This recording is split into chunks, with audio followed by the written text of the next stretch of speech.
হাদিসে পাকের অর্থ হযরত বারা ইবনে আযিব রাদিয়াল্লাহু তাআলা আনহু বর্ণনা করেন যে আমরা নবী করিম সাল্লাল্লাহু আলাইহি ওয়াসাল্লামের সঙ্গে এক আনসারী সাহাবীর জানাজায় কবরস্থানে গেলাম। যখন আমরা কবরের নিকট পৌঁছিলাম তখনও কবর খনন শেষ হইয়াছিল না। নবী করিম সাল্লাল্লাহু আলাইহি ওয়াসাল্লাম কবর তৈয়ার হওয়ার অপেক্ষায় বসিয়াছিলেন,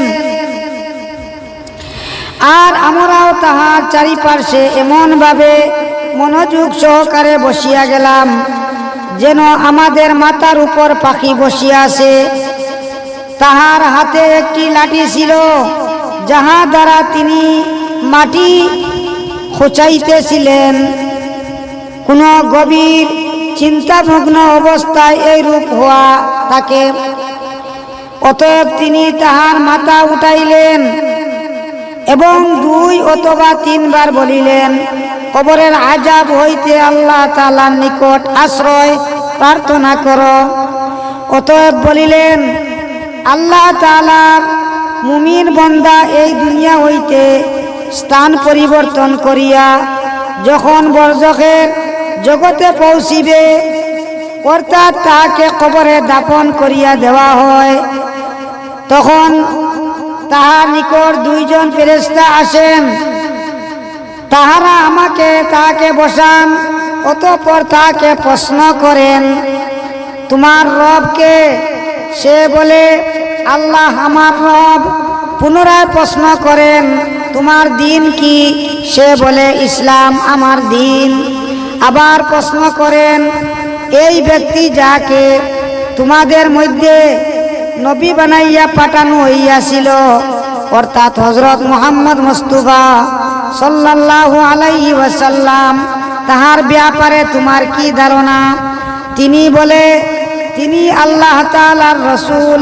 ফেরেশতারা বলেন, তোমারে ইহা কে বলিয়াছিল?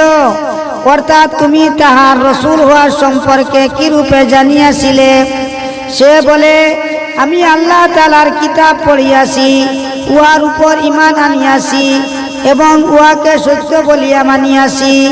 অতঃপর রাসূলুল্লাহ সাল্লাল্লাহু আলাইহি ওয়াসাল্লাম ইরশাদ করিলেন, মুমিন বান্দা যখন ফেরেশতাদের জিজ্ঞাসাবাদের উপর উত্তর এইরূপ ঠিক ঠিক দিয়া দে, তখন একজন ঘোষণাকারী আসমান হইতে ঘোষণা করেন, অর্থাৎ আল্লাহ তাআলার পক্ষ হইতে আসমান হইতে ঘোষণা করা হয় যে, আমার বান্দা সত্য বলিয়াছে, সুতরাং তাহার জন্য জান্নাতের বিছানা বিছাইয়া দাও, তাহাকে জান্নাতের পোশাক পরাইয়া দাও এবং তাহার জন্য জান্নাতের দিকে একটি দরজা খুলিয়া দাও।